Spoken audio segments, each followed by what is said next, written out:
जय हिंद दोस्तों। आज हम बात करेंगे अल-बरूनी की। अल-बरूनी का असली नाम अबू रेहान मोहम्मद था, लेकिन वह अल-बरूनी के नाम से ही प्रसिद्ध हुआ। अल-बरूनी का सामान्य भाषा में अर्थ उस्ताद होता है। अल-बरूनी का जन्म 15 सितंबर 973 ईस्वी को ख्वारिज़म में हुआ था, जो आज के समय में उज्बेकिस्तान के नाम से जाना जाता है।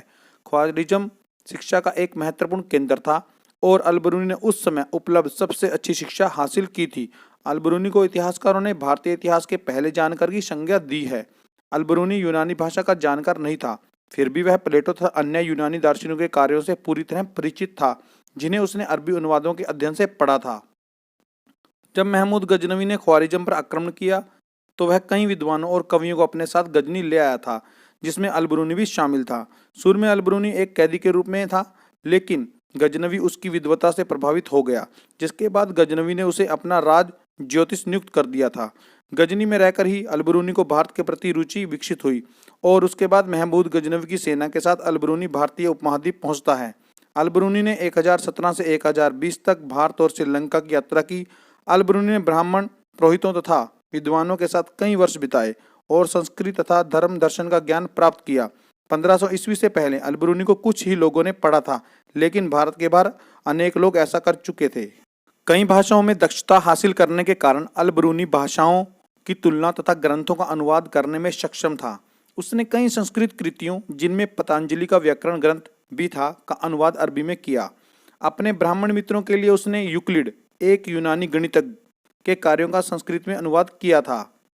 किताबुल हिंद, जिसे तहकीक हिंद के नाम से भी जाना जाता है, अल-बरूनी द्वारा अरबी में लिखी गई पुस्तक है। इसकी भाषा सरल और स्पष्ट है। यह एक विस्तृत ग्रंथ है जो धर्म, दर्शन, त्योहार, खगोल विज्ञान, कीमिया, रीति रिवाजों, प्रथाओं, सामाजिक जीवन, भार तोल तथा मापन विधि, मूर्तिकला, कानून इत्यादि विषयों के आधार पर 80 अध्यायों में विभाजित है। इसमें उसने भारतीय समाज के व्यापक व्यवस्था का वर्णन किया है, जिसमें ब्राह्मणों की समाज में सुरक्षता, जाति प्रथा, अछूतों की दयनीय स्थिति, महिलाओं की दयनीय स्थिति तथा सामाजिक परंपराओं का उल्लेख किया है।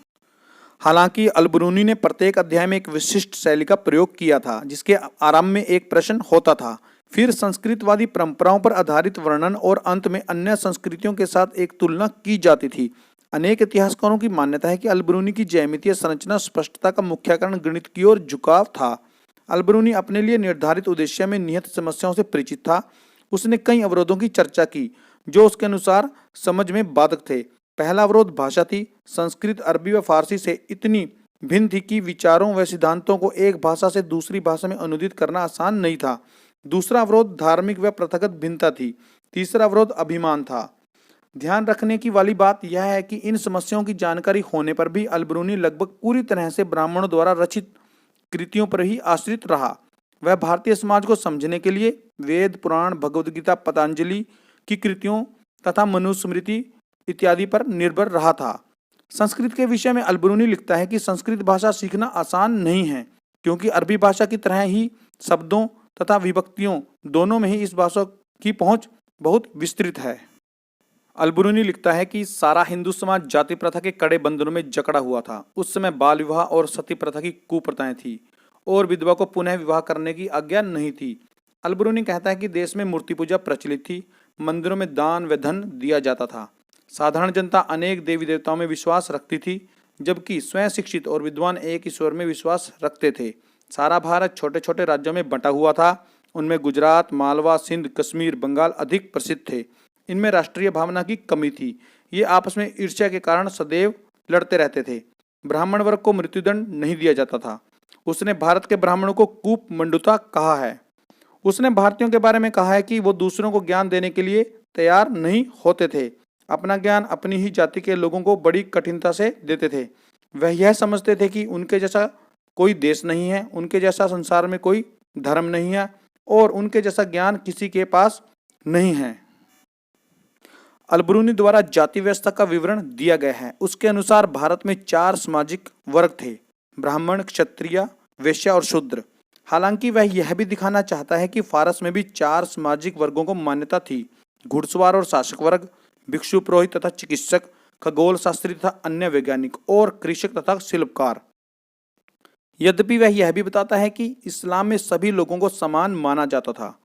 भिन्नताएं केवल धार्मिकता के पालन में थी। जाति व्यवस्था के संदर्भ में ब्राह्मणवादी व्यवस्था को मानने के बावजूद अल-बरूनी ने अपवित्रता की मान्यता को स्वीकार नहीं किया। उसके अनुसार जाति व्यवस्था में निहित अपवित्रता की धारणा प्रकृति के नियमों के विरुद्ध है। उसने यह भी लिखा कि हर वस्तु जो अपवित्र हो जाती है अपनी पवित्रता की मूल स्थिति को पुनः प्राप्त करने का प्रयास करती है और उसमें सफल भी होती है।